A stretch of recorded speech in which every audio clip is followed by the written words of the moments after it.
नमस्कार नेपाली मित्रों। दोस्तों, आजकल चीन नेपाल की कुछ ज़्यादा ही खुशामद कर रहा है। चीन के बड़े अधिकारी और चाइनीज एम्बेसडर जो नेपाल में हैं, झोन सेंग, वो भी परचन से मिल रहे हैं और कह रहे हैं कि हमारे टिकटॉक एप्लीकेशन पे बैन मत लगाइए। इधर नेपाल की जनता का कहना है कि मौजूदा नेपाल सरकार यानी परचन सरकार विदेशी इशारों पर काम कर रही है। तो आज आपको हम फाइनल कर देते हैं कि नेपाल की मौजूदा सरकार किसी भी देश के इशारे पर काम नहीं कर रही है। इसके एग्जाम्पल हम आपको दे रहे हैं। देखिए, जब पहले इजराइल और हमास के बीच में वार हुई थी, जब इजराइल के ऊपर अटैक हुआ था हमास का, तो उस समय नेपाल ने किसके पक्ष में वोटिंग की थी? अमेरिका यानी इजराइल के पक्ष में। नेपाल ने इस मामले में वोटिंग की थी कि भाई हमास जो है वो आतंकी संगठन है और उसको नष्ट करना जरूरी है। तो ये वोटिंग नेपाल की थी अमेरिका की तरफ से। अब एक और वोटिंग देखिए।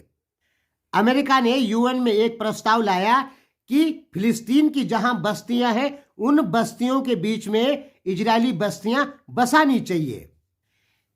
सीधा समझें, यानी फिलिस्तीन की जमीन पर इजरायलियों का कब्जा।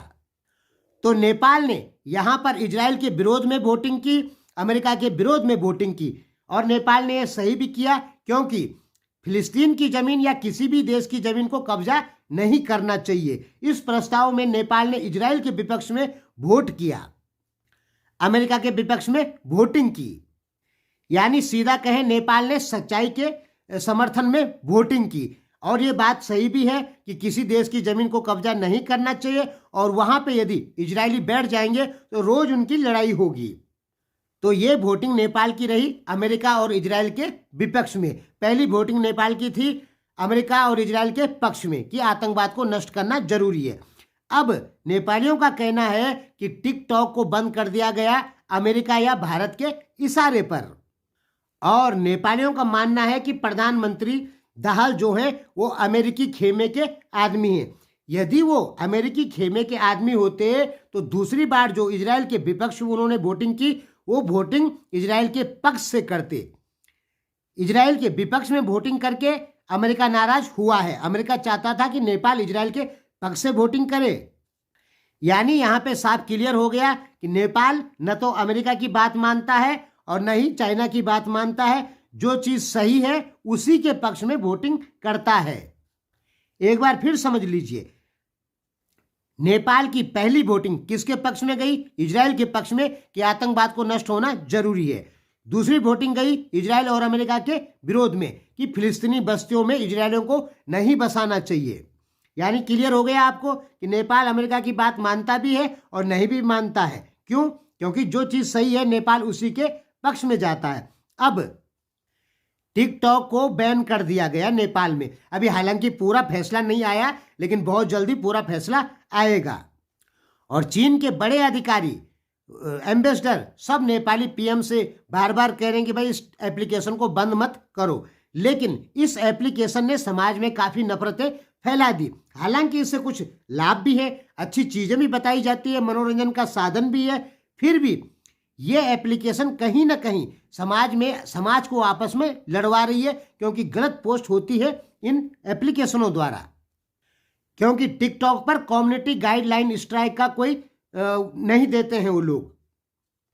यूट्यूब पर आप यदि ज़्यादा गलत बोलते हैं तो स्ट्राइक आ सकती है कम्युनिटी की, लेकिन टिकटॉक पर नहीं आ रही है। इस कारण लोग इसमें कुछ भी दिखा दे रहे हैं। तो ये एप्लीकेशन भी बैन होना जरूरी था। तो नेपाल सरकार का ये जो फैसला है टिकटॉक को बैन करने का, ये किसी के दबाव में नहीं लिया गया, बल्कि नेपाल सरकार ने अपने पीढ़ी को सुधारने के लिए ये फैसला लिया है। आप खुद ही देख लो, चीन ने इतनी वो कर दी, खुशामद कर दी कि भाई इस एप्लीकेशन को बैन मत करो, फिर भी नेपाल नहीं मान रहा है। यानी नेपाल अमेरिका के पक्ष में भी वोटिंग करता है, विपक्ष में भी वोटिंग करता है, चीन के पक्ष में भी रहता है, और चीन की जो गलत चीजें हैं उनका विरोध भी करता है। तीसरा, नेपाल ने मुसलमानों का जो सबसे बड़ा जलसा है इज्तिमा, उस पर रोक लगा दी थी। तो इसमें हो सकता है, बहुत सारे नेपालियों का यह भी कहना है कि यह भारत के दबाव में हुआ। अब आप एक चीज लगा ले कि जब बड़े बड़े जलसे नेपाल में इस्लामिक लोगों के होंगे तो वहां पे प्रतिबंधित लोग आते हैं जिनका काम संसार में आतंकवाद को फैलाना है। तो ये नेपाल ने जो बैन लगाया ताकि कुछ जो आतंकी सोच के लोग हैं वो नेपाल में ना आ पाए, ये फैसला भी नेपाल के हित में ही था, क्योंकि वो लोग वहां आएंगे, कुछ गलत गतिविधियां करेंगे भारत के खिलाफ, इससे नेपाल में भी अस्थिरता आएगी। तो ये फैसला भी नेपाल का अपना ही था, अपने देश की भलाई के लिए। इसलिए आप गहराई से देखेंगे और मेरा भी मानना है कि नेपाल सरकार वही कर रही है इस समय जो नेपाल हित में है। नेपाल सरकार ना अमेरिका की बात मानती है, न भारत की बात मानती है और न ही चाइना की बात मानती है। नेपाल सरकार वही कर रही है जो नेपाल के हित में है।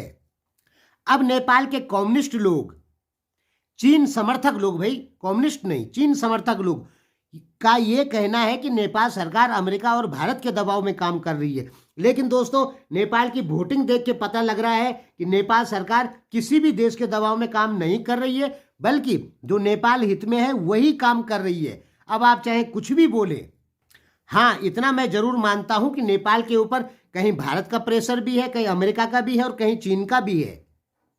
इसलिए नेपाल ने क्या किया, सभी प्रेशरों को किनारा करते हुए वही करना चालू कर दिया है जो नेपाल हित में होगा, और ये बहुत अच्छी बात है।